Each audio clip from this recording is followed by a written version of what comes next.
أعوذ بالله من الشيطان الرجيم. بسم الله الرحمن الرحيم.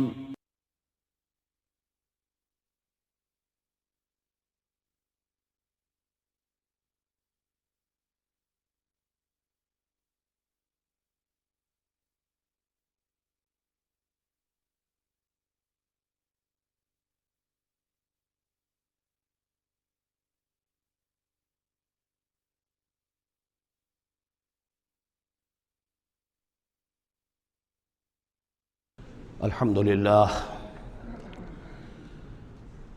للہ وکفیٰ والصلاة والسلام علی عباده الذین اصطفیٰ، خصوصاً علی افضلہم وخاتم النبیین محمد الامین وعلی آلہ وصحبہ اجمعین. اما بعد فقد قال اللہ تبارک وتعالی کما ورد فی سورۃ مریم سلام علیہا. اعوذ باللہ من الشیطان الرجیم. بسم اللہ الرحمن الرحیم. واذکر فی الکتاب موسیٰ انہ کان مخلصا وکان رسولا نبیا ونادیناہ من جانب الطور الایمن وقربناہ نجیا ووہبنا لہ من رحمتنا اخاہ ہارون نبیا. واذکر فی الکتاب اسماعیل انہ کان صادق الوعد وکان رسولا نبیا وکان یأمر اہلہ بالصلاة والزکاة وکان عند ربہ مرضیا.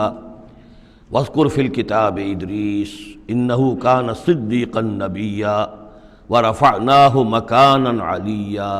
صدق اللہ العظیم. رب اشرح لی صدری ویسر لی امری واحلل عقدۃ من لسانی یفقہوا قولی.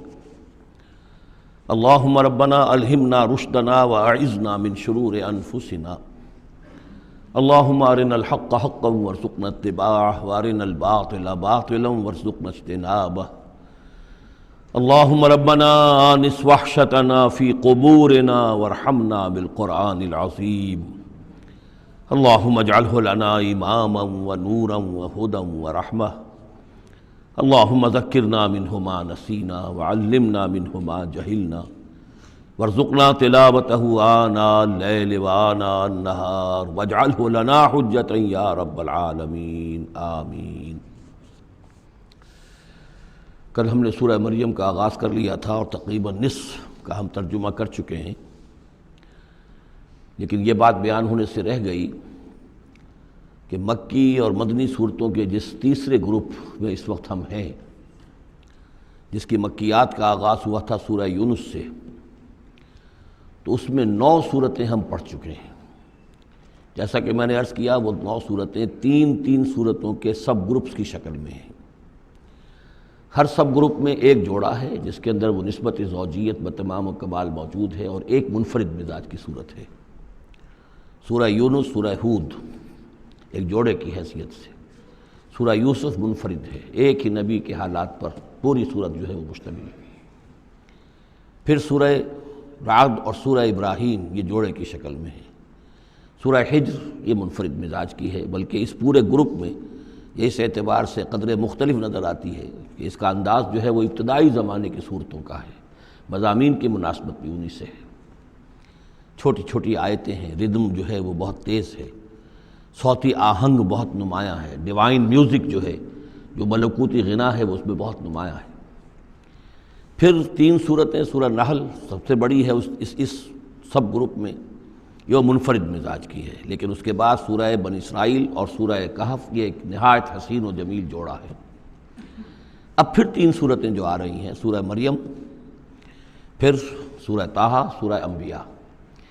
یہاں بھی معاملہ وہی ہے کہ ان میں سے 2 صورتیں جو ہیں سورہ مریم اور سورہ انبیاء، ان میں بڑی گہری مشابہت ہے، اور یہ قصص النبیین کے انداز میں یہاں تذکرہ ہے انبیاء کرام کا، انباء الرسل کے انداز میں نہیں ہے. وہ جو انداز سورہ کہف، سورہ اعراف میں ہم نے دیکھا، سورہ ہود میں ہم نے دیکھا کہ رسول آئے، انہوں نے دعوت دی، قوم نے انکار کیا، قوم ہلاک کر دی گئی. یہ انداز جو انباء الرسل، ایام اللہ، اس کا نہیں ہے. لیکن یہ کہ ایک جو ہے اس سب گروپ میں منفرد صورت ہے، اور وہ ہے سورہ طٰہٰ. یہ اس اعتبار سے کہ تقریباً پوری ایک ہی رسول کے حالات پر مشتمل ہے، حضرت موسیٰ علیہ السلام. 8 میں سے 5 رکوع مسلسل جو ہیں وہ حضرت موسیٰ علیہ السلام کے حالات پر ہیں، اور ان کی ایک نسبت جو معنوی قائم ہو جاتی ہے اس سورہ مبارکہ کی سورہ یوسف کے ساتھ، وہ یہ ہے کہ تاریخی اعتبار سے ہمیں معلوم ہے کہ حضرت یوسف علیہ السلام کے زمانے میں بنی اسرائیل مصر میں جا کر آباد ہوئے، اور حضرت موسیٰ علیہ السلام کے ذریعے سے اللہ تعالیٰ نے انہیں پھر جو مصر میں فرعونیوں نے انہیں جو اپنا غلام بنا لیا تھا اس غلامی سے نجات دلائی، اور وہ واپس مصر سے نکل کر پھر اپنے آبائی وطن جو ہے سمجھیے جو حضرت ابراہیم کا مسکن تھا یعنی فلسطین کی طرف روانہ ہوئے۔ تو ان میں بھی ایک نسبت قائم تو ہو جاتی ہے لیکن وہ فاصلے سے ہے۔ سورہ مریم میں اور سورہ انبیاء میں آپ کو قصص النبیین کے انداز کا بات ملے گی، تو یہ آپ جب ہم پڑھیں گے تو بات نمایاں ہو جائے گی۔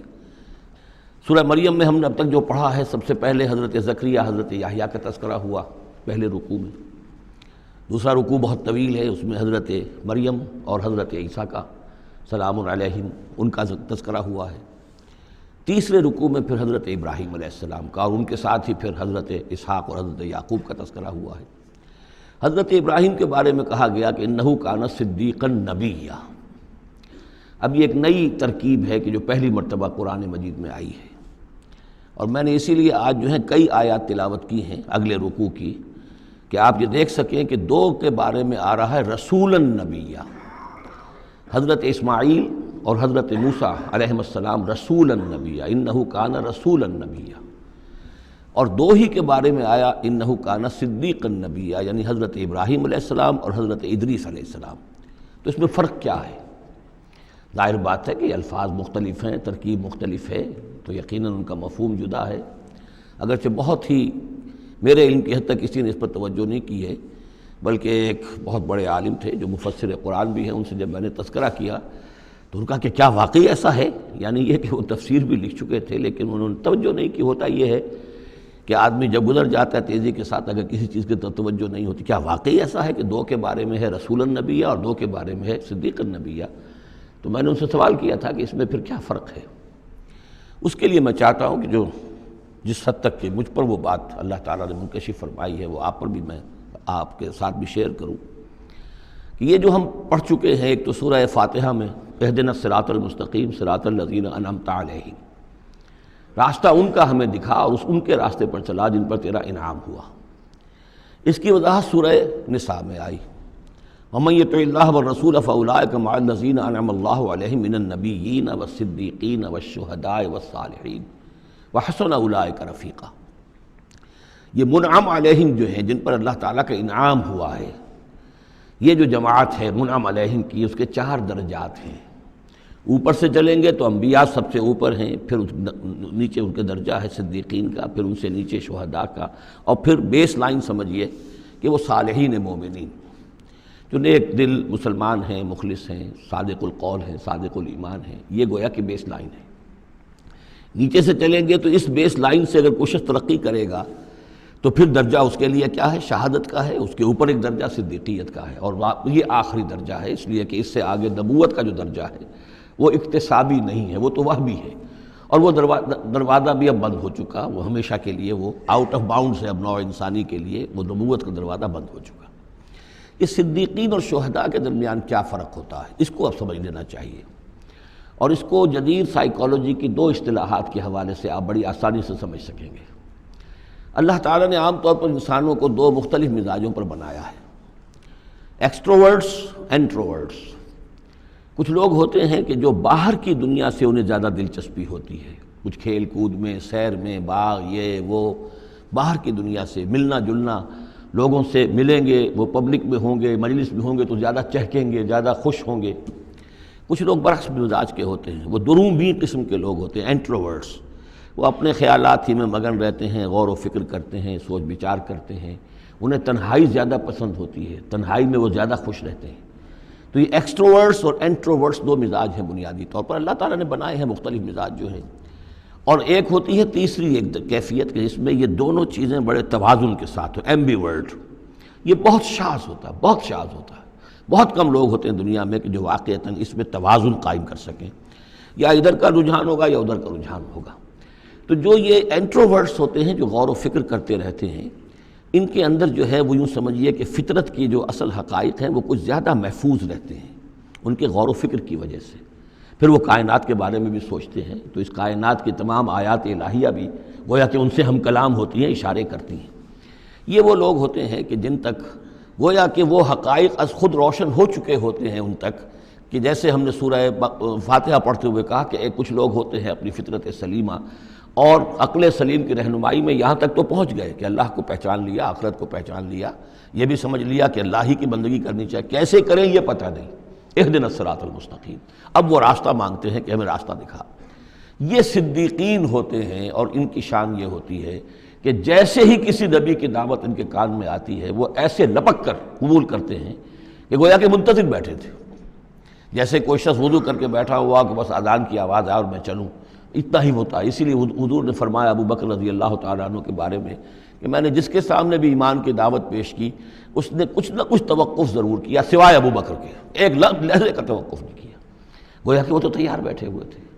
البتہ جو ایکسٹروورٹس ہوتے ہیں وہ چونکہ ان کی توجہ نہیں ہوتی حقائق کی طرف، وہ دنیا میں مگن ہیں، کھیل کود میں ہیں، شکار میں ہیں، کشتیوں میں ہیں، ہنسی مذاق میں ہیں، گفتگوؤں میں لگے ہوئے ہیں، تو انہیں کچھ زیادہ غور و فکر کی ان کے اندر جو ہے طبیعت کے اندر میلان نہیں ہوتا اس کا، لہذا انہیں دیر لگ جاتی ہے نبی کی دعوت کو سمجھنے میں، اس کی طرف متوجہ ہونے میں۔ لیکن یہ ہے کہ جب ان کا توجہ ہو جاتی ہوتی بھی عام طور پہ جذباتی انداز میں ہوتی ہے، لیکن جب ان کی توجہ ہو جائے جذباتی انداز میں تو پھر یہ ہے کہ وہ چونکہ ہوتے ہیں ایکٹیو زیادہ ہوتے ہیں، لہذا وہ اپنی فعالیت کی وجہ سے آگے نکل جاتے ہیں، بظاہر وہ صدیقین سے آگے نکل جائیں گے فعالیت کی وجہ سے، اس لیے کہ وہ فعال زیادہ ہیں۔ اب اس کی مثال حضرت عمر ہے، حضرت حمزہ ہیں رضی اللہ تعالی عنہما، 6 سال لگ گئے۔ حضرت عمر کے بارے میں تو آپ کہہ سکتے ہیں کہ سب کوئی گھرانہ مختلف تھا، وہ بنو عدی میں سے تھے، حضور بنو ہاشم میں سے تھے، لیکن حضرت حمزہ کو کیوں دیر لگ گئی؟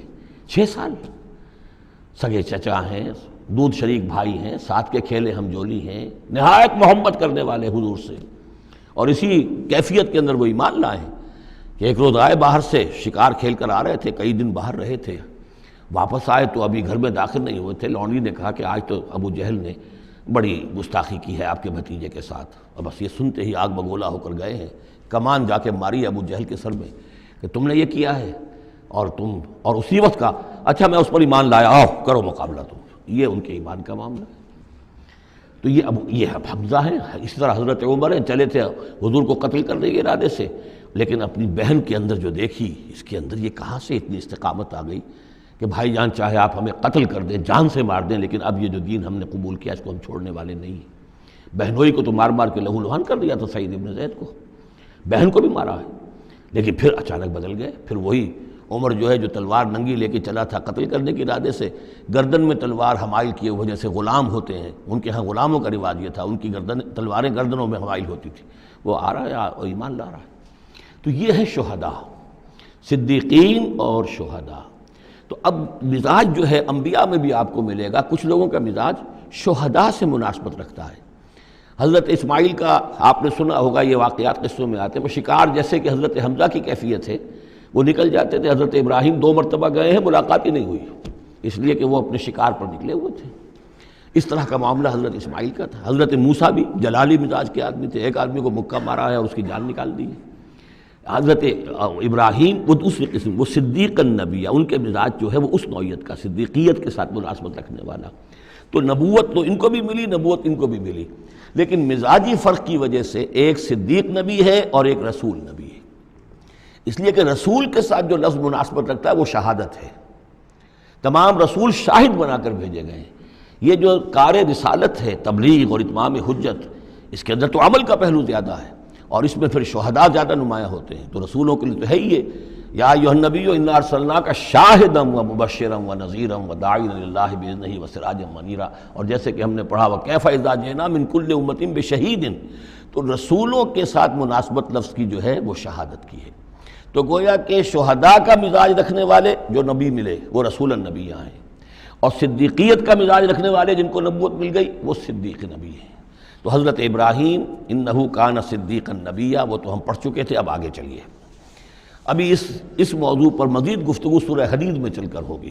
اولئک ھم الصدیقون والشہداء عند ربہم اس کے جو دوسرے رکوع کے آخر میں یہ آیت آئی ہے، تو وہاں جا کر انشاءاللہ اس کے سلسلے میں مزید کچھ گفتگو ہوگی۔ وَاذْكُرْ فِي الْكِتَابِ موسیٰ، اور کتاب میں تذکرہ کیجئے موسیٰ کا، اِنَّهُ كَانَ مُخْلَصًا، یقیناً ہم نے اسے خاص اپنا بنا لیا تھا۔ اس کی تفصیل آگے آ جائے گی سورہ طٰہٰ کے اندر۔ وَكَانَ رَسُولًا نَبِيًّا، اور وہ رسول نبی تھے۔ وَنَادَيْنَاهُ مِن جَانِبِ الطُّورِ الْأَيْمَنِ، اور ہم نے اس کو پکارا، اس سے بات کی، اس کو بلایا طور پہاڑ کے داہنی جانب سے۔ وَقَرَّبْنَاهُ نَجِيًّا، اور اسے قریب ہم نے بلایا سرگوشی کے لیے۔ وَوَهَبْنَا لَهُ مِن رَحْمَتِنَا أَخَاهُ هَارُونَ نَبِيًّا، اور ہم نے اسے اپنی رحمت سے اس کو یہ مقام بھی عطا کیا کہ اس کے بھائی ہارون کو بھی نبوت عطا کر دی، چونکہ یہ درخواست کی تھی حضرت موسیٰ علیہ السلام نے، وہ اگلی صورت میں آ جائے گا۔ وَاذْكُرْ فِي الْكِتَابِ اسماعیل، اور ذرا تذکرہ کیجئے کتاب میں اسماعیل کا بھی، اِنَّهُ كَانَ صَادِقَ الْوَعْدِ، یقیناً وہ بڑے وعدے کے سچے تھے۔ اور خاص طور پر اشارہ ہو رہا ہے اتنا بڑا وعدہ جو حضرت ابراہیم سے اپنے والد سے انہوں نے کیا تھا کہ یا ابت افعل ما تؤمر ستجدنی انشاءاللہ صابرا، ابا جان کر گزریے جو بھی آپ کو اللہ کی طرف سے حکم آ رہا ہے، مجھے ذبح کرنے کا حکم ہے، ذبح کر دیجئے، انشاءاللہ آپ مجھے صابر پائیں گے۔ تو وہ آخری وقت تک انہوں نے اپنے اس وعدے کو نبھایا اور گردن جو ہے رکھ دی کہ چلائیے چھری۔ صادق الوعد وکان رسول النبی، اور وہ بھی مزاجی اعتبار سے جو میں نے عرض کیا ہے، حضرت حمزہ چونکہ ویسے بھی نسل میں حضرت اسماعیل کی نسل میں سے ہیں، تو اگر آپ دیکھیں گے تو بہت ہی ان کے درمیان شخصیت کی مشابہت نظر آئے گی۔ رسول النبی، وہ رسول نبی تھے۔ وکان یامر اہلہ بالصلاۃ والزکاۃ وکان عند ربہ مرضیہ، اور وہ حکم دیتے تھے اپنے گھر والوں کو نماز کا بھی اور زکوٰۃ کا بھی، اور وہ اپنے رب کے نزدیک بہت ہی پسندیدہ تھے، بہت ہی اللہ تعالیٰ کو کے منظور نظر کہہ لیجئے، مرضیہ۔ وَاذْكُرْ فِي الْكِتَابِ ادریس، اور تذکرہ کیجئے کتاب میں ادریس کا بھی۔ یہ ادریس علیہ السلام جو ہیں یہ ایک نبی ہیں کہ جو حضرت آدم اور حضرت نوح کے مابین گزرے ہیں۔ حضرت آدم اور حضرت نوح کے مابین ایک اور نبی بھی گزرے ہیں، قرآن مجید میں ذکر نہیں ہے، تورات میں، شیس علیہ السلام۔ تو نبی تو یہ ہیں، حضرت آدم پہلے نبی، پھر یہ دو اور نبی ہیں حضرت ادریس۔ اس تورات میں ان کا نام حنوک ہے، شیس کا نام سیس ہے، وہ تو ٹھیک ہے، اور قرآن مجید میں ان کا تذکرہ بھی نہیں ہے، لیکن حضرت ادریس کا حنوک نام ہے وہاں۔ لیکن یہ کہ یہ دونوں ہیں درمیان میں حضرت آدم اور حضرت نوح علیہ السلام، پہلے رسول حضرت نوح علیہ السلام ہے، یہ دونوں نبی ہیں صرف۔ وَاذْكُرْ فِي الْكِتَابِ ادریس، اور تذکرہ کیجئے کتاب میں، اس قرآن میں، ادریس کا، اِنَّهُ كَانَ صِدِّيقًا نَبِيًّا، یقیناً وہ بھی صدیق نبی تھے، مزاجاً ان کا بھی وہی حضرت ابراہیم کے ساتھ مناسبت، صدیقیت والا مزاج۔ وَرَفَعْنَاهُ مَكَانًا عَلِيًّا، اور ہم نے انہیں اٹھایا تھا بہت بلند مقام تک۔ اب یہ اٹھانا جو ہے ویسے تو بعض لوگوں کا خیال ہے کہ شاید وہ بھی حضرت عیسیٰ علیہ السلام کی طرح رفع سماوی ان کی ہوئی ہے، چوتھے آسمان میں حضور کی ان سے ملاقات ہوئی ہے شب معراج میں۔ لیکن ایک مفہوم اس کا یہ بھی ہے کہ اونچا مقام دینا، بلند مقام دینا، اس لیے کہ یہاں الہ نہیں ہے، وہاں جو ہے وہ رافعک الیہ، جہاں کہا گیا حضرت عیسیٰ کے بارے میں تمہیں اٹھانے والا ہوں اپنی طرف، تو اس سے مفہوم جو ہے بہت معین ہو جاتا ہے، یہاں ضروری نہیں ہے کہ وہ مفہوم لیا جائے۔ اولئک الذین انعم اللہ علیہم، دیکھیے وہی لفظ آ گیا، اب یہ ہیں وہ لوگ جن پر انعام فرمایا ہے اللہ نے، من النبیین، انبیاء میں سے۔ اب ہم کیونکہ منعم علیہم کے 4 طبقات تھے، ان میں سے یہ انبیاء کا تذکرہ ہو رہا ہے سب کا، تو من النبیین من ذریۃ آدم، اولاد آدم میں سے، وممن حملنا مع نوح، اور پھر بعد ان میں سے ان کی نسل میں سے ہیں جنہیں ہم نے نوح کے ساتھ اس کشتی میں سوار کرایا، ومن ذریۃ ابراہیم، اور پھر ذریۃ ابراہیم میں سے ہیں، ان کی اولاد سے، و اسرائیل، اور حضرت یعقوب کی نسل سے ہیں، وممن ہدینا واجتبینا، اور جنہیں کہ ہم نے ہدایت دی اور جنہیں ہم نے چن لیا، پسند کر لیا۔ اذا تتلیٰ علیہم آیات الرحمن، ان کی کیفیت یہ ہوتی تھی کہ جب رحمان کی آیات ان کو پڑھ کر سنائی جاتی تھی، خروا سجدا و بکیا، تو وہ گر پڑتے تھے اللہ کی جناب میں سجدہ کرتے ہوئے، روتے ہوئے۔ فخلف من بعدہم خلف، پھر ان کی جگہ پر بعد میں آ گئے، ان کے جانشین ہوئے، ان کے وارث ہوئے ایسے ناخلف لوگ۔ یہ خلف کا لفظ جب آتا ہے لام کی جزم کے ساتھ، تو ناخلف یعنی ایسے لوگ کہ جو اپنے اسلاف کے کردار اور ان کی بزرگی جو ہے اس کو برباد کرنے والے، تباہ کرنے والے، ان کی نیک نامی کو بٹا لگانے والے ہوں، ناخلف۔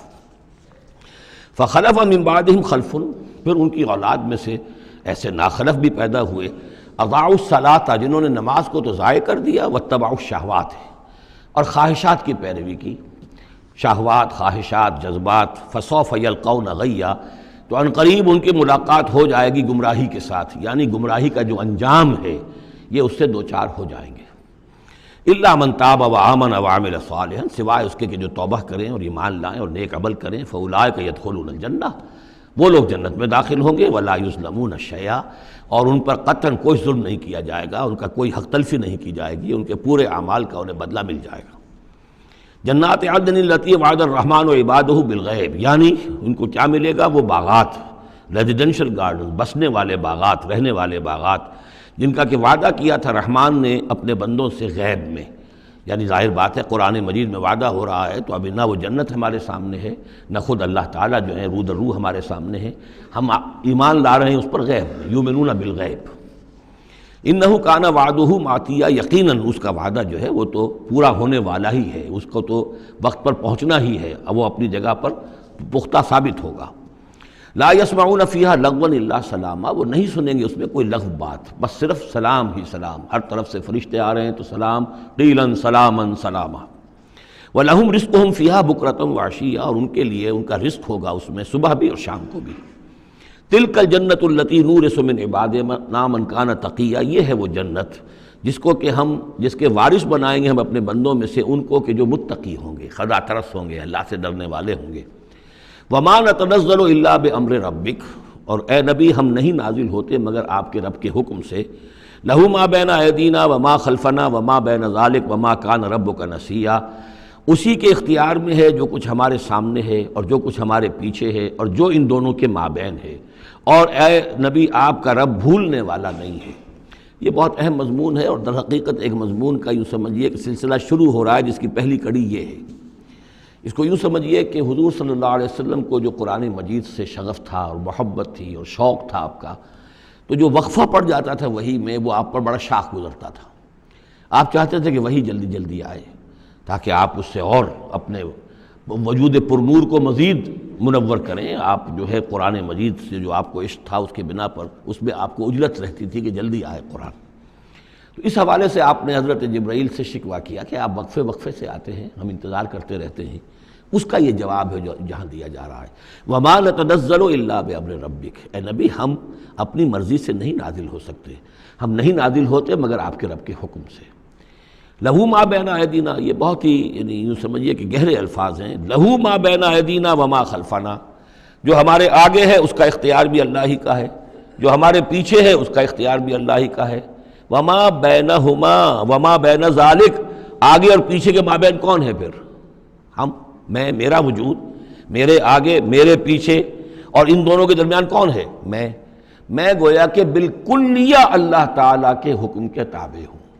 فرشتے کی یہی شان ہے کہ فرشتہ جو ہے یفعلون ما یؤمرون، جو حکم ملتا ہے، لا یعصون اللہ ما امرہم، ان کا معاملہ یہ ہے کہ جو بھی اللہ کا حکم ہے گویا کہ وہ تو اس سے سرتابی نہیں کرتے، سرے منہ اس میں فرق نہیں ڈالتے۔ وما نتنزل الا بامر ربک، ہم نہیں اترتے یا اتر سکتے مگر آپ کے رب کے حکم سے، جب اسی کی مصلحت اور اسی کی مشیت ہوتی ہے وہ وحی دے کر ہمیں بھیجتا ہے۔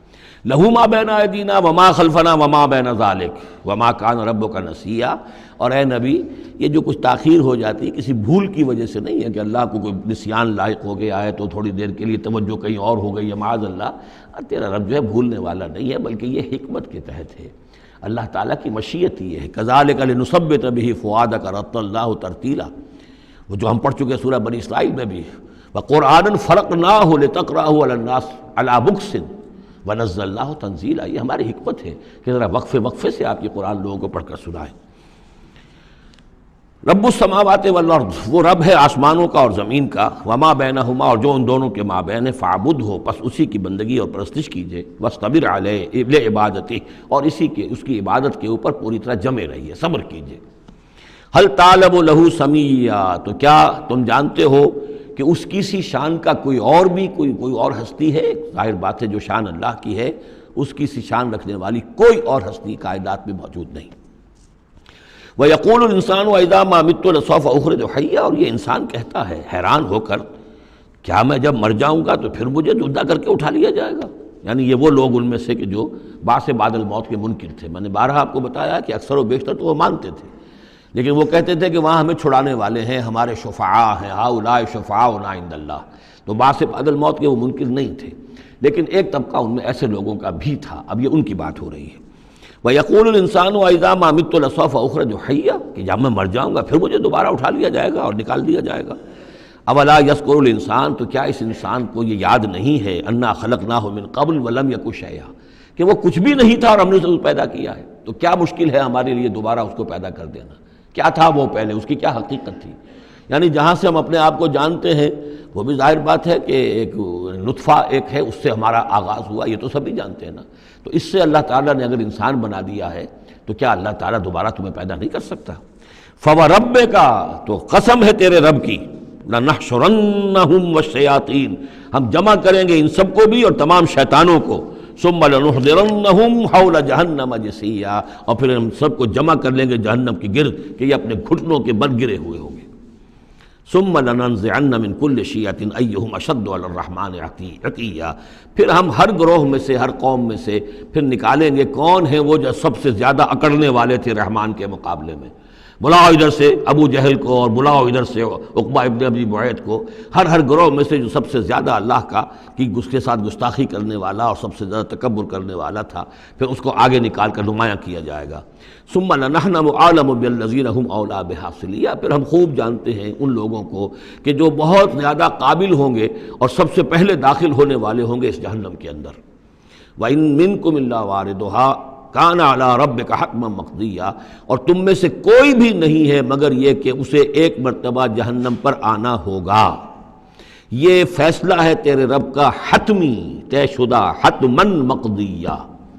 اس کا جو مفہوم سمجھا گیا ہے میں اسے اتفاق کرتا ہوں کہ اصل میں وہ پل صراط جس کا تذکرہ جو ہے آئے گا سورہ حدید میں بھی اور پھر سورہ تحریم میں بھی، جس کو ہم پل صراط کہہ دیتے ہیں، الصراط ہے وہ، یہی صراط مستقیم جس پر ہم چل رہے ہیں، یہ عالم برزخ کے اندر جا کر اور قیامت کے دن جو ہے یہی پل صراط بن جائے گا اور یہ جہنم کے اوپر ہوگا۔ گویا کہ اس پر سے گزر کر لوگ داخل ہوں گے جنت کے اندر، تاکہ مشاہدہ کر لیں کہ اللہ تعالیٰ نے کس چیز سے ہمیں بچایا ہے، اور وہاں پر جو جہنمی ہیں وہ ٹھوکریں کھا کھا کر اس میں گرتے جائیں گے کیونکہ ان کے پاس روشنی نہیں ہوگی۔ یہ مضمون جو ہے کھل کر آئے گا سورہ حدید میں اور سورہ تحریم میں۔ تو یہ فرمایا کہ آنا تو ہر ایک کو پڑے گا، ہر انسان کا گزر اس پر ہوگا، تاکہ اور اس میں یہ کہ یقیناً جو بچا لیے جائیں گے ان کے دل میں کس قدر اللہ تعالیٰ کی اس رحمت کا اور مغفرت کی قدر کتنی ہوگی کہ اللہ نے ہمیں کس انجام سے بچایا ہے۔ وَإِن مِّنكُمْ إِلَّا وَارِدُهَا كَانَ عَلَىٰ رَبِّكَ حَتْمًا مَقْضِيًّا ثُمَّ نُنَجِّي الَّذِينَ اتَّقَوْا، پھر وہاں سے ہم نجات دے دیں گے، بچا کر لے جائیں گے ان لوگوں کو جنہوں نے کہ تقویٰ کی روش اختیار کی تھی دنیا میں، وَنَذَرُ الظَّالِمِينَ فِيهَا جِثِيًّا، اور چھوڑ دیں گے ظالموں کو اسی میں پڑے ہوئے، وہ وہاں پر پڑے جائیں گے، گرتے جائیں گے اور اہل ایمان اور اہل تقویٰ نکل جائیں گے۔ وَإِذَا تُتْلَىٰ عَلَيْهِمْ آيَاتُنَا بَيِّنَاتٍ، اور جب انہیں ہماری روشن آیات پڑھ کر سنائی جاتی ہیں، قَالَ الَّذِينَ كَفَرُوا لِلَّذِينَ آمَنُوا، تو کہتے ہیں یہ کافر لوگ اہل ایمان سے، اَيُّ الْفَرِيقَيْنِ خَيْرٌ مَقَامًا وَأَحْسَنُ نَدِيًّا، دونوں جماعتوں میں سے، دونوں گروہوں میں سے کن کے مکان و مقام بہتر ہیں اور کن کی مجلسیں بہت اچھی ہیں۔ یعنی اے مسلمانوں دیکھو، تم اور تمہارے رسول محمد صلی اللہ علیہ وسلم اور ان کے گرد جو لوگ بیٹھے ہوتے ہیں، نہ ان کے پاس دنیاوی دولت ہے، نہ حیثیت ہے، نہ وجاہت ہے، ایک ہم ہیں۔ دیکھو ذرا ابو جہل کی مجلس جا کے دیکھو کتنی آباد ہے، بڑے بڑے چودھری لوگ آ کر اس کے پاس بیٹھتے ہیں۔ ذرا کہیں جا کر ولید بن مغیرہ کی چوپال دیکھو، اس کی چوپال جو ہے اس کی کیا شان ہے۔ تو یہ وہی بات جو کہ ہم سورہ کہف میں پڑھائے ہیں، جو دو افراد کے مابین مکالمہ ہوا تھا کہ اس نے کہا تھا کہ میرے پاس مال زیادہ، انا اکثر منک مالا واعز نفرا۔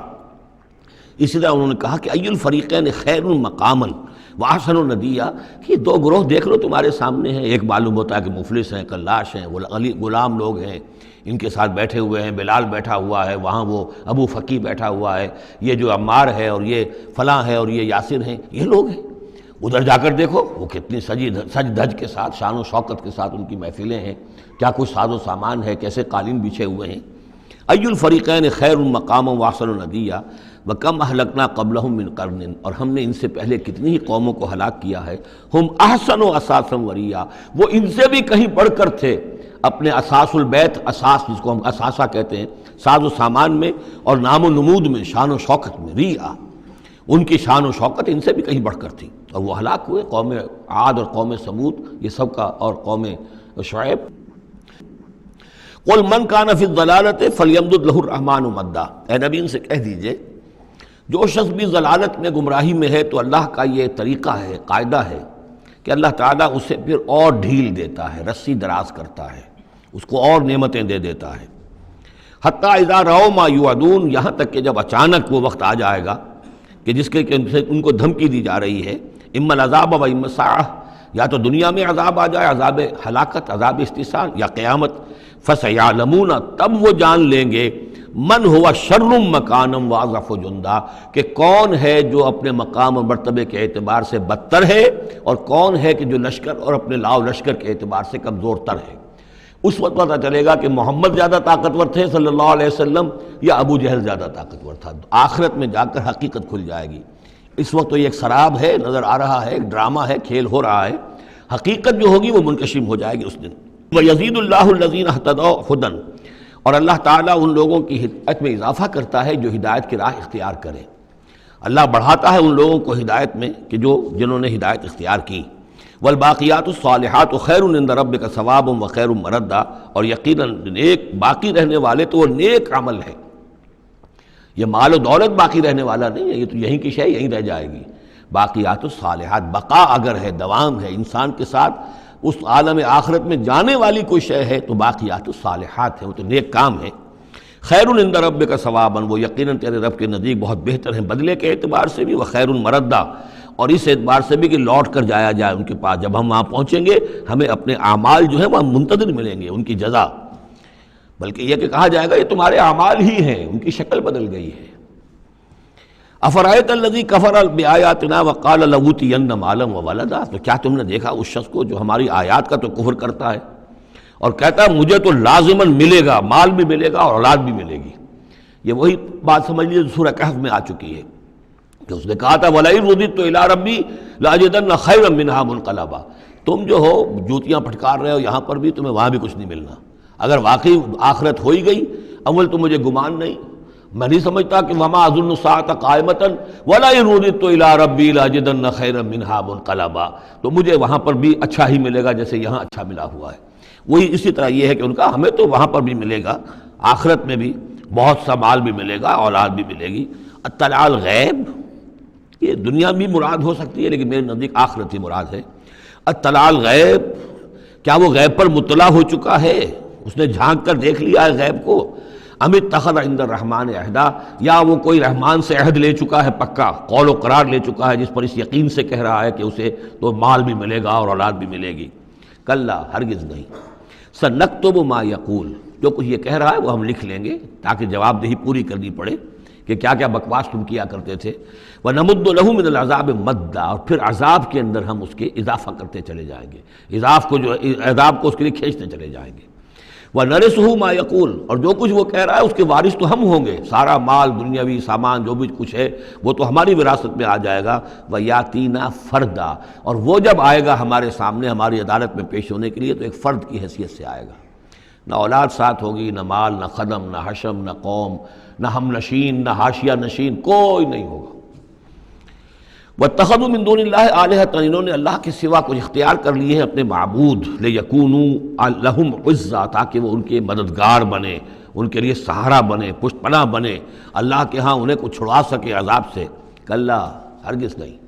سَيَكْفُرُونَ بِعِبَادَتِهِمْ، وہ تو ان کی عبادت کا انکار کریں گے، جیسا کہ پہلے بھی آ چکا ہے۔ وہ فرشتے ہوں، اولیاء اللہ ہوں، انبیاء ہوں، حضرت عیسیٰ ہوں، شیخ عبد القادر جیلانی ہوں، کوئی بھی ہو، ان کا تو وہ تو کفر کریں گے، تم کیا کہہ رہے ہو، ہمیں تو معلوم بھی نہیں تھا کہ تم ہم سے دعائیں کرتے رہے اور ہمیں سمجھتے رہے کہ ہم تمہیں چھڑا لیں گے۔ سَيَكْفُرُونَ بِعِبَادَتِهِمْ، وہ انکار کریں گے ان کی عبادت کا۔ وَيَكُونُونَ عَلَيْهِمْ ضِدًّا، اور وہاں ان کے مخالف ہوں گے، انہیں وہاں پر پروسیکیوٹ کروائیں گے۔ أَلَمْ تَرَ أَنَّا أَرْسَلْنَا الشَّيَاطِينَ عَلَى الْكَافِرِينَ تَعُزُّهُمْ عَزًّا، کیا تم نے دیکھا نہیں کہ ہم کافروں پر شیاطین کو بھیجتے رہتے ہیں، یعنی یہ کہ یہ شیاطین جن جو ہیں یہ ان پہ حملہ آور ہوتے رہتے ہیں اور انہیں خوب ابھارتے رہتے ہیں گناہوں کے اوپر اور انہیں اور سرکشی کے اوپر آمادہ کرتے رہتے ہیں۔ وجہ کیا ہے کہ خود انہوں نے شیطان کی رفاقت کو اختیار کی ہے۔ فلا تعجل علیہم، اب یہ مضمون یہاں دوسری مرتبہ آ گیا، عجلت نہیں، فلا تعجل علیہم۔ ایک تو فرمایا قرآن مجید کے ضمن میں عجلت نہ کیجیے، اس کی جو بھی تنزیل ہے وہ اللہ تعالیٰ کی حکمت کے تحت جو اس میں تدریج ہے اسی کو آپ سمجھیے کہ خیر اسی میں ہے، آپ کا شوق اپنی جگہ ہے، لیکن یہ کہ ایک دوسری بات فلا تعجل علیہم، ان کے بارے میں بھی آپ جلدی نہ کیجیے، ایسا نہ ہو کہ آپ کے دل میں یہ خیال آئے کہ اب ان کفار مکہ کی رسی جو ہے مزید دراز نہیں ہونی چاہیے، اب ان کو پکڑ لیا جانا چاہیے، انہوں نے حد کر دی ہے۔ جس طریقے سے کہ حضور کو زج کیے ہوئے تھے وہ ہم دیکھتے چلے آ رہے ہیں سورہ انعام سے، لیکن اے نبی جلدی نہ کیجیے۔ فلا تعجل علیہم، ان کی مخالفت، علی یہاں پر آ رہا ہے، فلا تعجل علیہم انما نعد لہم عدا، ہم ان کی پوری گنتی کر رہے ہیں، ایک ایک عمل ان کا لکھا جا رہا ہے، ہر چیز کا ان کو جواب دہی کرنی ہوگی، ہر چیز کی ان کو سزا مل جائے گی، لیکن یہ کہ ہمارے ہر کام کے اندر جو بھی فطری تدریج ہے، اس کی جو توقیت ہے، اس کا جو نظام ہم نے بنا رکھا ہے، وہ اسی کے مطابق ہوگا۔ یوم نحشر المتقین الی الرحمن وفدا، یاد کرو جس دن کی ہم جمع کریں گے اہل تقویٰ کو، وہ رحمان کی طرف آئیں گے مہمانوں کی صورت میں، جیسے مہمانوں کا استقبال ہوتا ہے، وفد آیا ہے۔ وَنَسُوقُ الْمُجْرِمِينَ إِلَىٰ جَهَنَّمَ وِرْدًا، اور جو مجرم ہیں انہیں ہم دھکیلیں گے، دھکے دیں گے، ہانک کر لے جائیں گے جہنم کی طرف، جیسے کہ کوئی پیاسے جانور جاتے ہیں گھاٹ کی طرف۔ لا يملكون الشفاعة الا من اتخذ عند الرحمن عہدا، کسی کے بھی کوئی شفاعت کام نہیں آئے گی سوائے اس کے کہ جس نے رحمان کے پاس اپنا ایک مقام حاصل کر لیا ہے۔ یعنی ایک شخص جو ہے بنیادی طور پر اللہ کے ساتھ اس نے اپنا عہد نبھایا ہو، اللہ کی بندگی کر رہا ہو، کوئی خطائیں ہو گئی ہیں، کوئی غلطیاں ہو گئی ہیں، جیسے کوئی پھسل جاتا ہے، کوئی کمزور بھی ہوتا ہے انسان، ایسے لوگوں کے لیے تو شفاعت مفید ہو سکتی ہے، لیکن جو سرے سے اس عہد کی خلاف ورزی کر رہے ہوں، جو بجائے مشرق کے ان کا رخی مغرب کی طرف ہو، بجائے کعبے کے ان کا رخی جو ہے کسی اور شے کی طرف ہو، تو ظاہر بات ہے کہ ان کے لیے شفاعت نہیں ہے۔ وَقَالُوا اتَّخَذَ الرَّحْمَنُ وَلَدًا، اور انہوں نے ایک اور عقیدہ گھڑ لیا ہے کہ رحمان نے اپنے لیے اولاد اختیار کی ہے۔ لَقَدْ جِئْتُمْ شَيْئًا إِدًّا، دیکھو تم نے یہ بہت بڑی بھاری بات کہی ہے، یہ بہت بڑی گستاخی ہے اللہ کی جناب میں، اور کتنی بھاری گستاخی ہے ذرا نوٹ کیجئے الفاظ، تکاد السماوات یتفطرن منہ، قریب ہے کہ آسمان پھٹ پڑے تمہاری اس گستاخی پر، وتنشق الارض، اور قریب ہے کہ زمین شق ہو جائے، وتخر الجبال حدا، اور یہ پہاڑ جو ہے دھماکے کے ساتھ گر پڑے، ان دعوا للرحمن ولدا، کہ انہوں نے رحمان کے لیے بیٹا قرار دیا، بیٹی قرار دی۔ مشرکین عرب نے فرشتوں کو خدا کی بیٹیاں بنا دیا، عیسائیوں نے حضرت مسیح کو خدا کا بیٹا بنا دیا، اور یہودیوں نے عزیر کو خدا کا بیٹا بنا دیا۔ ان دعوا للرحمن ولدا وما ينبغي للرحمن ان يتخذ ولدا، رحمان کے تو یہ شایان شان ہی نہیں ہے کہ وہ کسی کو اولاد بنائے۔ یہ اس کی وضاحت میں کر چکا ہوں کہ اولاد کی ضرورت اس کو ہوتی ہے جو خود فانی ہو، ہمیں معلوم ہے ہم مر جائیں گے، ہمارا نام و نشان مٹ جائے گا، اولاد کے ذریعے سے ہمارا نام زندہ رہے گا۔ یہ اصل میں ایک اپنی ہی تسلسل انسان سمجھتا ہے کہ میری ہستی کا تسلسل ہے، میری اولاد گویا کہ میرا اپنی بقا کی ایک شکل ہے، اس لیے کہ یہ انسان کے اندر ہے۔ مجھے یاد ہے جب ہم پڑھتے تھے کالج میں تو الفا ایک کمپنی ہوتی تھی لاہور میں، یہ فائل کورز وغیرہ بناتی تھی نوٹ بکس کے، تو اس میں پیرامڈس کے عنوان سے جو بہترین الفاظ لکھے ہوئے تھے ابھی مجھے یاد ہیں، still and resolute, calm and self-possessed, still and resolute. The pyramids echo unto eternity, the defiant cry of man's will to survive and conquer the storms of time. کہ یہ جو ان لوگوں نے فرائضہ نے اتنے بڑے بڑے پیرامڈز بنا دی، کائے کے لیے بنا دیے؟ تاکہ ہمارا نام رہے، ہم تو نہیں ہوں گے، نام رہے گا۔ تو گویا کہ انسان کے اندر ایک خواہش ہے بقا کی، وہ اپنا دوام چاہتا ہے۔ یہ اسے پتا ہے کہ میری ذاتی طور پر تو میرا دوام ہے، تو میں کوئی عمارت بنا دوں، میرا نام جو ہے اس کے حوالے سے دنیا کے اندر رہے۔ اور یہی معاملہ اولاد کا ہے کہ اولاد سے انسان کو سب سے زیادہ جو اس کو خواہش ہوتی ہے وہ اپنا بقا، اپنا تسلسل، وہ سمجھتا ہے کہ میری اپنی کنٹینیوٹی ہے کہ جو میری اولاد کے ذریعے سے۔ ظاہر بات ہے کہ اللہ ہمیشہ خود باقی رہنے والا ہے، تو اس کے شایان شان ہی نہیں ہے کہ وہ کسی کو اپنی اولاد بنائے، اسے کوئی ضرورت ہی نہیں ہے۔ تو تمہارے لیے ہے معاملہ کہ تم فانی ہو، لہذا تمہیں ضرورت ہے کہ کوئی تمہارا نام لیوا باقی رہے۔ وما ينبغي للرحمن ان يتخذ ولدا ان كل من في السماوات والارض الا آتي الرحمن عبدا، نہیں ہے کوئی بھی آسمانوں اور زمین میں کوئی بھی مگر یہ کہ وہ حاضر ہوگا رحمان کی عدالت میں بندے کی حیثیت سے، کسے باشد، جبکہ ہمیں معلوم ہے کہ محمد رسول اللہ صلی اللہ علیہ وسلم بھی حاضر ہوں گے تو بندے کی حیثیت سے، عبدہ و رسول، عبد۔ اور حضور فرماتے ہیں کہ اس روز میدان حشر میں لواء الحمد بیدی، میرے ہاتھ میں ہوگا حمد کا جھنڈا، اور اس روز جو میں حمد کروں گا اللہ کی وہ آج نہیں کر سکتا۔ اللہ تعالیٰ کی حمد بیان کریں گے محمد الرسول اللہ عدالت خداوندی میں کھڑے ہو کر۔ تو معلوم یہ ہوا کہ جو بھی آئے گا بندہ بن کر آئے گا، وہ عیسیٰ ہوں یا عیسیٰ ابن مریم انت قلت للناس اتخذونی وامي الہین من دون اللہ، یہ سوال کیا جائے گا کہ نہیں؟ تو فرمایا کہ ان کل من فی السماوات والارض، یقیناً کوئی نہیں ہے آسمانوں اور زمین میں، الا آت الرحمن عبدا، مگر وہ رحمان کی خدمت میں آئے گا، حاضر ہوگا بندے کی حیثیت سے۔ لقد احصاہم، اس نے ان سب کی گنتی کی ہوئی ہے، ان کا پورا احاطہ کیا ہوا ہے، کوئی چھپ نہیں رہے گا، کہیں بچ کر نہیں رہ جائے گا۔ وعدہم عدا، اور ہم نے پوری گنتی رکھی ہوئی ہے۔ وکلہم آتی ہے یوم القیامت فردا، اور قیامت کے دن یہ سب کے سب آئیں گے تو ایک فرد کی حیثیت سے، انڈیویجول کیپیسٹی میں محاسبہ ہوگا۔ نہ ماں باپ ساتھ ہوں گے کوئی شفاعت کرنے کے لیے، کوئی گڑ گڑانے کے لیے، نہ اولاد ہوگی، نہ شوہر کے ساتھ جوری ہوگی، نہ جورو کے ساتھ شوہر ہوگا، کچھ نہیں۔ ہر ایک شخص نفسی نفسی، اپنی جان۔ وَكُلُّهُمْ آتی ہے یوم القیامت فردا، میری جو کتاب ہے سابقہ اور موجودہ مسلمان امتوں کا ماضی، حال اور مستقبل، اس میں ایک چیپٹر ہے قرآن کا قانون عذاب، کہ عذاب جو قوموں کے اوپر آتا ہے وہ دنیا میں آتا ہے، آخرت کا عذاب جو ہے وہ افراد کے لیے ہے۔ محاسبہ اجتماعی جو ہوتا ہے وہ اللہ کا دنیا میں ہوتا ہے، لیکن آخرت کا حساب وہ جو ہے محاسبہ انفرادی ہے۔ ان الذین آمنوا وعملوا الصالحات سیجعل لهم الرحمن ودا، یقیناً جو لوگ ایمان لائے اور جنہوں نے نیک عمل کیا، ان قریب رحمان ان کے لیے محبت پیدا کر دے گا، یعنی لوگوں کے دلوں میں محبت ڈال دے گا۔ یہی ابو بکر ہوں گے جن کا نام کس تعظیم سے لوگ لیا کریں گے، کس محبت سے لیا کریں گے۔ یہی بلال ہوں گے جن کی جو تعظیم ہوگی، جن کی کتنی محبت کی جائے گی۔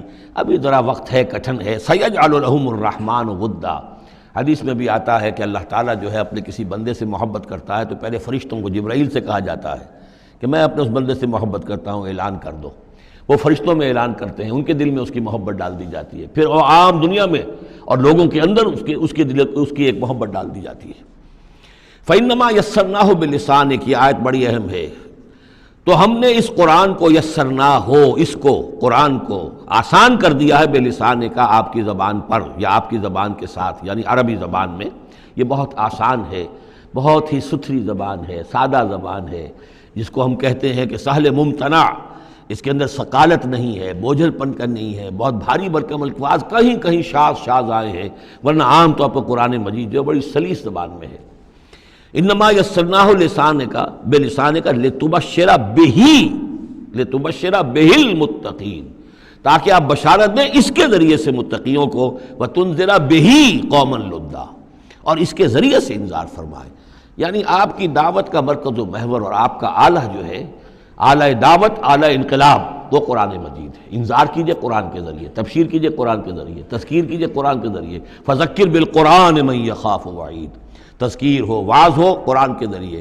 یا ایھا الناس قد جاءتکم موعظۃ من ربکم، اس سے بڑا واعظ اور کوئی نہیں۔ تزکیہ نفس و قرآن کے ذریعے سے، شفاء لما فی الصدور یہ ہے، سورہ یونس میں بھی آ چکا، سورہ بنی اسرائیل میں بھی آ چکا۔ وَنُنَزِّلُ مِنَ الْقُرْآنِ مَا هُوَ شِفَاءٌ وَرَحْمَةٌ لِّلْمُؤْمِنِينَ۔ تو قرآن مجید ہی در حقیقت دعوت اور تربیت کا اور تعلیم کا گویا کہ اس کا محور ہے، مرکز و محور۔ فَإِنَّمَا يَسَّرْنَاهُ بِلِسَانِكَ لِتُبَشِّرَ بِهِ الْمُتَّقِينَ وَتُنذِرَ بِهِ قَوْمًا لُدًّا وَكَمْ أَهْلَكْنَا قَبْلَهُم مِّن قَرْنٍ، اور ان سے پہلے ہم نے کتنی ہی قوموں کو ہلاک کیا۔ هَلْ تُحِسُّ مِنْهُم مِّنْ أَحَدٍ، ان میں سے کسی کی کوئی آہٹ تمہیں نظر آتی ہے؟ کہیں کوئی باقی ہے نام و نشان؟ کہیں عاد کا کوئی نام و نشان باقی ہے؟ اور تسمع لهم رکزا، یا کہیں ان کی کوئی بھنک تمہارے کان میں آتی ہے؟ معلومہ نسیم منسیہ، ختم ہو گئے۔ تو اسی طریقے سے یہ آج اکڑ رہے ہیں، ان کا حال بھی یہی ہو جائے گا۔ بسم اللہ الرحمن الرحیم۔ طٰہٰ، یہ پھر حروف مقطعات ہیں۔ ما انزلنا علیک القرآن لتشقیٰ، ہم نے یہ قرآن آپ پر اس لیے نازل نہیں کیا کہ آپ مشقت میں پڑھیں، لیکن یہاں یہ کہ تشقیٰ جو ہے وہ نامرادی کے لیے بھی آتا ہے۔ یہ عربی زبان میں یہ جو بعض حروف ہیں، را با با، رب، لیکن یہ کہ را با وا یا جس سے ربا بنتا ہے، ان میں بہت قرب ہے۔ اس طرح شین قاف یا اور شین قاف قاف، شق، مشقت، تشقیٰ، یہ بھی معنی ہے اس کے، لیکن یہ کہ زیادہ میرے نزدیک راجح معنی یہ ہے، اے نبی ہم نے یہ قرآن اس لیے نہیں نکالا کہ آپ ناکام ہوں، یہ اصل میں حضور کے لیے بڑی خوشخبری ہے، کامیابی آپ کے قدم چومے گی۔ یہ قرآن قول فصل بن کر نازل ہوا ہے، آپ ناکام نہیں ہوں گے، آپ جو ہے پوری طریقے سے اپنے اس مشن کے اندر کامیاب ہوں گے۔ عام طور پہ ترجمہ یہ کیا گیا ہے کہ آپ مشقت میں نہ پڑیں، محنت میں نہ پڑیں، آپ کا کام پہنچا دینا ہے، باقی اب لوگ نہیں مان رہے ہیں تو اس کی وجہ سے آپ اپنے آپ کو اس صدمے سے ہلاک نہ کر دیجئے کہ لعلک باخع نفسک علی آثارہم ان لم یؤمنوا بہذا الحدیث اسفا الا یکونوا مؤمنین الا تذکرۃ لمن یخشی۔ یہ تو صرف یاد دہانی ہے ان لوگوں کے لیے جن میں کچھ خوف خدا ہے۔ تنزیلا ممن خلق الارض والسماوات العلی، اس کی تنزیل ہے اس ہستی کی طرف سے جس نے بنایا ہے، پیدا کیا ہے زمین کو بھی اور بلند آسمانوں کو۔ الرحمن، وہ رحمان ہے، علی العرش استویٰ، کہ جو عرش پر متمکن ہے۔ لہ ما فی السماوات وما فی الارض وما بینہما، اسی کا ہے، اسی کی ملکیت ہے جو کچھ کے آسمانوں میں ہے اور جو کچھ کے زمین میں ہے اور جو ان دونوں کے مابین ہے۔ وما تحت الثریٰ، اور جو زمین کے سب سے نچلے طبقے کے نیچے ہے۔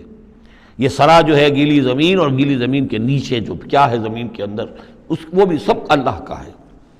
وَإِن تَجْهَرْ بِالْقَوْلِ، اور اگر تم بلند آواز سے کوئی بات کرو دعا کرتے ہوئے اللہ تعالیٰ کے ساتھ یا کچھ اور مناجات کرتے ہو، فَإِنَّهُ يَعْلَمُ السِّرَّ وَأَخْفَى، بلند کرو گے تب بھی وہ تو سنتا ہے لیکن وہ تو جانتا ہے، سر کو بھی اخفا کو بھی، ہر چھپی ہوئی بات کو اور نہایت مخفی بات کو۔ اخفا جو ہے باب یوں سمجھیے کہ افعل التفصیل، سب سے چھپی ہوئی چیز اس کو جانتا ہے۔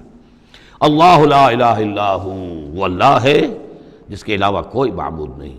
لہ الاسماء الحسنی، تمام اچھے نام اسی کے ہیں۔ اب یہاں سے شروع ہو گیا حضرت موسیٰ علیہ السلام کا قصہ۔ وَهَلْ أَتَاكَ حَدِيثُ موسیٰ، اور کیا تم تک پہنچ چکی ہے موسیٰ کی خبر، موسیٰ کے حالات۔ اذ رأى نارا، جب وہ مدین سے واپس آ رہے تھے اپنی اہلیہ کے ساتھ تو انہوں نے دیکھا کہ کچھ آگ ہے۔ اذ رأى نارا، رات، اندھیری رات تھی، سردی کا موسم تھا، تو یہ کہ شاید راستہ بھی اس وقت کچھ گم سا ہو گیا تھا، دیکھا آگ ہے۔ رأى نارا فقال لأہلہ، انہوں نے کہا اپنے گھر والوں سے، امکثوا، آپ ذرا ٹھہریے یہاں پر انتظار کریں، انی آنست نارا، مجھے آگ نظر آئی ہے، لعلی آتیکم منہا بقبس، یہ بھی ہو سکتا ہے کہ میں وہاں سے کوئی چنگاری لے آؤں تاکہ یہاں ہم آگ روشن کر لیں تو سردی میں اس کو آگ کو تاپ بھی سکیں گے۔ اور اجد علی النار ہدی، یا جو آگ کی جگہ پر میں پہنچوں تو وہاں سے مجھے رہنمائی بھی مل جائے کہ صحیح راستہ کون سا ہے، ہم کسی غلط راستے پر تو نہیں بھٹک آئے۔ فلما اتاہا، جب پہنچے اس آگ کے قریب، نودی یا موسیٰ، تو آواز آئی، ندا کی گئی، اے موسیٰ انی انا ربک، یہ جسے تم آگ سمجھ کر آئے ہو، اس آگ کے پردے میں تو خود میں ہوں، میں تیرا رب ہوں، انی انا ربک، میں تیرا پروردگار ہوں، فخلع نعلیک، اپنی جوتیاں اتار دو، انک بالوادی المقدس طویٰ، اس لیے کہ اس وقت تم ایک بڑے پاک وادی میں، مقدس میں، طویٰ میں ہو، وانا اخترتک، اور میں نے تمہیں اختیار کر لیا ہے، پسند کر لیا ہے، چن لیا ہے، ایک بڑے مشن کے لیے تمہارا سلیکشن ہو گیا ہے۔ فاستمع لما یوحیٰ، تو اب ذرا توجہ سے سنو جو وحی تم پر کی جا رہی ہے۔ اننی انا اللہ لا الہ الا انا، یہ مقام اس اعتبار سے قرآن مجید میں بہت منفرد ہے کہ جو انانیت کبریٰ ہے، اللہ کی انانیت کبریٰ جس طرح ان الفاظ میں قرآن مجید میں ظاہر ہوئی ہے، میرے علم کی حد تک کوئی دوسرا مقام نہیں ہے۔ یہ علامہ اقبال نے یہ الفاظ استعمال کیے نا کہ ایک تو ہماری انائے صغیر ہے، دی اسمال ایگو، میں، ایک ہے بڑی ego, the great I am, the infinite ego, وہ اللہ کی جو انا ہے، انائے کبیر، اس انائے کبیر کا جس طرح سے ظہور ہوا ہے قرآن مجید میں اس مقام پر اور کس جگہ نہیں۔ اننی انا اللہ لا الہ الا انا، یقیناً میں ہی ہوں، میں ہوں اللہ اور میرے سوا کوئی معبود نہیں، فاعبدنی، بس میری ہی بندگی کرو، میری ہی پرستش کرو، واقم الصلاۃ لذکری، اور نماز قائم رکھو میری یاد کے لیے، ان الساعۃ آتیۃ، اور یہ بات بھی یاد رکھو قیامت آ کر رہے گی، اکاد اخفیہا، میں اسے مخفی رکھوں گا، لتجزی کل نفس بما تسعی، تاکہ بدلہ مل جائے ہر شخص کو، ہر جان کو جو کچھ کہ اس نے کوشش کی ہو۔ فلا یصدنک عنہا من لا یؤمن بہا، تو دیکھنا تمہیں کہیں روگرداں نہ کر دیں وہ لوگ کہ جو اس پر ایمان نہیں رکھتے، جو آخرت کو نہیں مانتے، کہیں تمہیں بھی آخرت سے برگشتہ نہ کر دیں یا نماز سے برگشتہ نہ کر دیں، یہ انہا کی ضمیر دونوں طرف جا سکتی ہے۔ واتبع ہواہ، وہ لوگ کہ جو اس سے آخرت سے خود جو ہے روگردان ہیں اور جنہوں نے کہ اپنی خواہشات کی پیروی کی ہوئی ہے، فتردا، تو تم بھی ہلاک ہو جاؤ گے اور تم بھی گڑھے میں گرو گے۔ وما تلک بیمینک یا موسیٰ، اور اے موسیٰ تمہارے یہ داہنے ہاتھ میں کیا ہے؟ قال ہی عصائی، کہا یہ میرا عصا ہے، اتوکأ علیہا۔ اس میں نکتہ نکالا ہے مفسرین نے کہ دیکھیے جو اللہ تعالیٰ سے مخاطبت اور مکالمے کا جو ایک ذوق حاصل ہو رہا ہے، تو جواب اتنا ہی کافی تھا یہ میرا عصا ہے، لیکن آگے بڑھا رہے ہیں بات کو، یہ میرا عصا ہے، اتوکأ علیہا، میں اس پہ ذرا ٹیک لگا لیا کرتا ہوں، واحش بہا علی غنمی، اور میں اپنی بکریوں کے لیے اس سے پھر پتے جھاڑتا ہوں درختوں سے، وَلِيَ فِيهَا مَآرِبُ أُخْرَى، اور میرے اور بھی بہت سے کام ہیں جو اس لاٹھی سے، اس عصا سے میں لیتا ہوں۔ قال القها یا موسیٰ، فرمایا ذرا ڈال دو زمین پر اس کو اے موسیٰ، فالقاها، تو انہوں نے ڈال دیا، فَإِذَا هِيَ حَيَّةٌ تَسْعَىٰ، تو وہ تو دیکھتے ہی دیکھتے ایک سانپ بن گیا، چلتا ہوا دوڑتا ہوا۔ قال خذها ولا تخف، ایک دوسرے مقام پر آپ دیکھیں گے کہ حضرت موسیٰ پر اتنا خوف طاری ہوا کہ پیٹھ موڑ کر بھاگے وہاں سے، وَلَّا مُدْبِرًا، وہاں سے بھاگے، لیکن یہ کہ اللہ نے فرمایا موسیٰ ڈرو نہیں، واپس آؤ اور اس کو پکڑو، یہاں وہ تفصیل نہیں ہے۔ قال خذها ولا تخف، فرمایا اس کو پکڑ لو اور ڈرو نہیں، سنعیدها سیرتها الاولی، ہم اسے لوٹا کر واپس لے جائیں گے اس کی پرانی شکل پر، پرانی سیرت پر۔ وَاضْمُمْ يَدَكَ إِلَىٰ جَنَاحِكَ، اور ذرا اپنا ہاتھ جو ہے وہ اپنی بغل کے ساتھ ملاؤ، تخرج بیضاء، پھر جب نکالو گے تو وہ نکلے گا بالکل سفید ہو کر روشن، من غیر سو، بغیر اس کے کہ اس میں کوئی بیماری پیدا ہوئی، وہ برس نہیں ہوگا، اس میں برس نہیں بلکہ یہ کہ بغیر کسی مرض کے وہ چمکتا ہوا ہوگا سفید۔ آیتن اخری، یہ دوسری نشانی ہے۔ تو یہ دو نشانیاں ہم نے تمہیں دی ہیں، لنریک من آیاتنا الکبریٰ، تاکہ ہم دکھائیں تمہیں اپنی بڑی نشانیاں، ان میں سے کچھ نشانیاں، یہ دو نشانیاں ہم نے دی ہیں۔ اذهب الی فرعون انہ طغیٰ، اب جاؤ فرعون کی طرف، وہ بہت سرکش ہو گیا ہے، اس کی سرکشی جو ہے وہ اب حد سے تجاوز کر رہی ہے، تو جاؤ اور اسے دین کی دعوت دو، خیر کی دعوت دو، اور خاص طور پر یہ بھی کہو کہ بنی اسرائیل پر ظلم نہ کرے، اور اسے انہیں واپس جانے دے جہاں سے وہ آئے تھے، فلسطین سے۔ قال رب اشرح لی صدری، یہ دعا بڑی اہم ہے اور ہر شخص کو یاد ہونی چاہیے، جو بھی کوئی بھی دین کی دعوت کا کام کرنا چاہے تو اس کے لیے یہ دعا جو ہے اس کو یاد کرنا۔ حضرت موسیٰ نے دعا کی، پروردگار میرے ذرا سینے کو کھول دے اس کے لیے، اس کام کے لیے، اس بڑے مشن کے لیے جو میرے حوالے کر رہا ہے، وَيَسِّرْ لِي أَمْرِي، اور یہ بھاری کام جو ہے اسے میرے لیے آسان کر دے، وَاحْلُلْ عُقْدَةً مِّن لِّسَانِي، اور میری زبان میں لکنت ہے، اے پروردگار اس لکنت کو، اس عقدے کو کھول دے، یفقہوا قولی، تاکہ وہ میری بات اچھی طرح سمجھ سکیں۔ لکنت والا شخص جو ہے ظاہر بات جب گفتگو کرتا ہے تو لوگوں کو سمجھنے میں دقت ہوتی ہے۔ وَاجْعَلْ لِي وَزِيرًا مِّنْ أَهْلِي، ایک اور درخواست میری یہ ہے کہ میرا ایک وزیر بنا دیجئے میرے خاندان میں سے۔ وزیر وزر سے ہے بوجھ اٹھانے والا، یعنی ذمہ داریوں میں کوئی مدد کرنے والا، سہارا بننے والا۔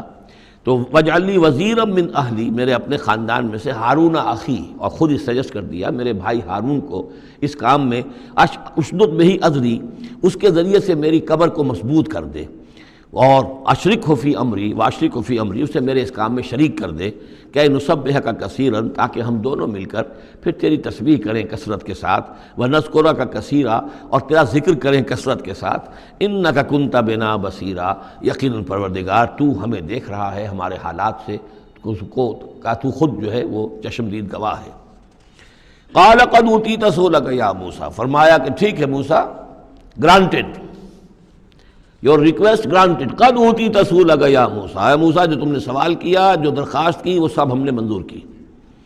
وَلَقَدْ مَنَّا عَلَيْكَ مَرَّةً أُخْرَىٰ، اور ہم نے تو تم پر ایک مرتبہ اور بہت بڑا احسان کیا تھا۔ اِذْ أَوْحَيْنَا إِلَىٰ أُمِّكَ مَا يُوحَىٰ، جبکہ ہم نے تمہاری ماں کو وحی کی تھی جو تمہیں وحی کی جا رہی ہے۔ اب تمہیں ہم بتا رہے ہیں کہ ہم نے اس وقت کیا وحی کی تھی۔ وہ وحی کیا تھی؟ کیونکہ اس زمانے میں بھی طے تھا کہ تمام جو ہے بنی اسرائیل میں جو بیٹا بھی پیدا ہو اس کو قتل کر دیا جائے، صرف بیٹی کو زندہ رکھا جائے۔ تو بھی حضرت موسیٰ علیہ السلام کی جو والدہ ہیں ان کو اللہ تعالیٰ نے یہ حکم الہام کے ذریعے سے یا وحی کے ذریعے سے جو بھی تھا وہ بھیج دیا تھا۔ اب کہہ دیا تھا اقذفیہ فی التابوت، کہ اس کو ذرا ایک صندوق میں بند کرو، فاقذفیہ فی الیم، اور پھر اسے دریا میں ڈال دو، فلیلقہ الیم بالساحل، دریا اسے ساحل پر لے جائے گا، ساحل پر رکھ دے گا۔ یاخذہ عدو لی وعدو لہ، اور پھر وہاں وہ شخص اس کو پکڑ لے گا، اس کو لے لے گا، اس صندوق کو، اور صندوق میں جو بچہ ہے اس کو، جو میرا بھی دشمن ہے اس کا بھی دشمن ہے۔ لیکن یہ کہ ہم بچائیں گے۔ اب اس سے آگے جو ہے حضرت موسیٰ کی والدہ سے کیا کہا، اس سے آگے اب خود اپنی بات شروع کر دی اللہ تعالیٰ نے. یہ اللہ قرآن کا یہ اسلوب ہے، پوری بات نہیں، باقی یہ کہ فل ان دی گیپس، باقی ساری گفتگو جو ہے وہ آپ خود جو ہے اس پورے سیاق و سباق سے سمجھ سکتے ہیں. وَأَلْقَيْتُ عَلَيْكَ مَحَبَّةً مِّنِّي، اور ہم نے اے موسیٰ تمہارے اوپر اپنی خاص ایک محبت کا پرتو ڈال دیا. بڑی موہنی صورت، بڑی موہنی صورت، دیکھتے ہی گرویدہ ہو جائیں. اب اللہ نے کہا محبتم منی، القیت علیک محبتم منی، یعنی یہ کہ وہ پورا نقشہ اب یہاں پر جو ہے کہ وہ ساحل میں وہ صندوق ڈال دیا گیا، وہ چلتا گیا، اور اس ساتھ ہی اس کی بہن سے، حضرت موسیٰ کی بڑی بہن تھی، ہمشیرہ تھی، کہہ دیا کہ ساحل کے ساتھ ساتھ تم جاتے بھی رہو، چلتی رہو، دیکھو کہاں جاتا ہے، یہ کیا ہوتا ہے. اور اس نے جا کے بتا بھی دیا کہ وہ محل میں پہنچ گیا ہے صندوق. وہ صندوق کھولا گیا، بچہ نکل آیا، اور اس وقت جو ہے وہ تو قتل کرنے پر تلا ہوا تھا فرعون، لیکن یہ کہ وہ حضرت آسیہ جو تھی بنی اسرائیل ہی میں سے اور بڑی نیک عورت تھی، اور وہ فرعون کے گھر میں تھی اس وقت، انہوں نے کہا کہ قرۃ لی ولک، یہ قرۃ عین لی ولک، یہ میری اور تمہاری لیے آنکھوں کی ٹھنڈک بنے گا، ہمیں اللہ نے اولاد نہیں دی، اسے قتل نہ کرو. اور ادھر اللہ تعالیٰ نے ایسا ان کے چہرے کے اوپر جو ہے وہ ایسے اثرات پیدا کر دیے تھے کہ دیکھتے ہی کوئی شخص جو ہے وہ بالکل ان کا گرویدہ ہو جائے. وَأَلْقَيْتُ عَلَيْكَ مَحَبَّةً مِّنِّي، میں نے خاص اپنی طرف سے تمہارے اوپر ایک اپنی محبت کا پرتو ڈالا. وَلِتُصْنِعَ عَلَىٰ عَيْنِي، اور یہ اس لیے کیا ہم نے تاکہ دشمن بھی جو تمہارے گرویدہ ہو جائیں اور پھر تمہاری پرورش ہو. تصنع، تمہیں بنایا جائے، مصنع جس کو کہتے ہیں کارخانہ. اب وہ کارخانہ تربیت کا کارخانہ محل ہے. تصنع علی عینی، ہماری نگاہوں کے سامنے تمہاری تربیت ہو. اس تمشی اختوں کا، جب تمہاری بہن چلتی ہوئی وہاں تک پہنچ گئی، فتقول هل ادلکم علی من یکفلہ، ہوا یہ کہ اللہ تعالیٰ نے حضرت موسیٰ علیہ السلام کو حکم دے دیا تھا بچے کی حیثیت ہی سے کہ کسی بھی دائی کا اور دایا کا جو دودھ جو ہے وہ نہ پیے. اب انہوں نے بہت سی عورتیں بلائی کہ جن کا یہ دودھ پی سکے تاکہ بچے کو پالنا، آخر کیسے پلائے، لیکن یہ کہ وہ کسی کا دودھ پی نہیں رہا ہے. تو وہ بہن جو اب کھڑی ہوئی دیکھ رہی تھی، اس نے کہا هل ادلکم علی من یکفلہ، کیا میں تمہیں بتاؤں ایک خاندان ہے ایسا کہ جو کفالت کرے گا تمہارے لیے، اس بچے کی پرورش کرے گا. نتیجہ کیا ہوا کہ پھر وہ ماں آئی اور ماں کا دودھ پیا، اور ماں کی گود میں اللہ نے پھر پہنچا دیا حضرت موسیٰ علیہ السلام کو. فرجعناک الی امک، تو ہم نے لوٹا دیا تمہیں اے موسیٰ تمہارے ماں کی طرف، کہ تقر عینھا ولا تحزن، تاکہ اس کی آنکھ ٹھنڈی رہے اور وہ غم نہ کھائے. اللہ تعالیٰ کو تو اپنے بندوں کے احساسات و جذبات کا اس حد تک پاس ہے کہ پھر اس کی گود جو ہے اس کے اندر اپنا اس کا بچہ پہنچا دیا گیا. فرجعناک الی امک کہ تقر عینھا ولا تحزن، تاکہ اس کی آنکھ ٹھنڈی رہے اور وہ حزن میں مبتلا نہ ہو. وقتلت نفسا، اور اے موسیٰ پھر جب تم جوان ہوئے تو تمہارے ہاتھوں ایک جان قتل ہو گئی تھی، تم نے ایک قبطی کو قتل کر دیا تھا. فنجیناک من الغم، تو ہم نے تمہیں اس غم سے نجات دی. وفتناک فتونا، اور پھر تمہیں بہت سے امتحانات میں سے گزارا، بہت سی آزمائشوں میں سے گزارا، بہت سی بھٹیوں میں سے گزارا. فلبثت سنین فی اہل مدین، یہ سورہ قصص میں آئے گی ساری تفصیل، جس کو یہاں پر 2-3 آیتوں میں بیان کیا گیا ہے، اس کی تفصیل سورہ قصص میں. فلبثت سنین فی اہل مدین، پھر تم اہل مدین میں رہے کئی سال. ثم جئت علی قدری یا موسیٰ، پھر اے موسیٰ جو یہاں آئے ہو تو یوں نہ سمجھو کہ اچانک آ گئے ہو، یہ تمہیں تقدیر لے کر آئی ہے، میرا فیصلہ لے کر آیا ہے. یہ سارا معاملہ جو ہے یہ پلانڈ ہے، یہ ہم نے اس طریقے سے کیا ہے. یہ ساری چیز جو ہے یہ از خود نہیں ہو گئی ہے، الٹپ نہیں ہو گئی ہے، یہ کوئی اندھا بہرا جو ہے وہ چانس نہیں ہے. ثم جئت علی قدری یا موسیٰ واصطنعتک لنفسی، اور میں نے تمہیں بنایا ہے، تیار کیا ہے. یہ صنعت ہی سے اصطناع باب افتعال، لیکن صاد کی مناسبت سے تیج ہے وہ توئے میں بدل گئی ہے. میں نے تمہیں تیار کیا ہے، خاص طور پر تمہارے اندر خصوصی صلاحیتیں پیدا کی ہیں، تمہیں خاص طور پر بادشاہ کے محل میں پرورش کروایا ہے، اس لیے کہ مجھے تم سے ایک بڑا کام لینا ہے. واصطنعتک لنفسی اذهب انت واخوک بآیاتی ولا تنیا فی ذکری، جاؤ تم اور تمہارا بھائی میری یہ نشانیاں لے جاؤ اور دیکھنا میرے ذکر میں سستی نہ کرنا. اذهبا الی فرعون انه طغى، جاؤ تم دونوں فرعون کی طرف، وہ یقیناً بہت سرکش ہو گیا ہے. فقولا له قولا لینا لعله يتذکر او یخشی، تو دیکھو جا کر وہاں پر بات کرنا اس سے بڑی نرم، ایسا تاکہ شاید کہ وہ سوچے یا اس کے دل میں بھی خوف پیدا ہو جائے. قالا ربنا اننا نخاف ان یفرط علینا، انہوں نے کہا پروردگار ہمیں تو اندیشہ یہ ہے کہ وہ اچانک ہم پر پھٹ پڑے، بھڑک اٹھے اور ہمارے اوپر بھبک پڑے اور یطغی یا ہم پر کوئی زیادتی کرے. قال لا تخافا فرمایا نہیں تم دونوں ڈرو نہیں، اننی معکما اسمع و ارا، میں تم دونوں کے ساتھ ہی ہوں، ہر بات سنوں گا بھی، سنتا بھی ہوں، دیکھوں گا اور دیکھتا ہوں۔ بارک اللہ لی ولکم فی القرآن العظیم ونفعنی وإیاکم بالآیات والذکر الحکیم۔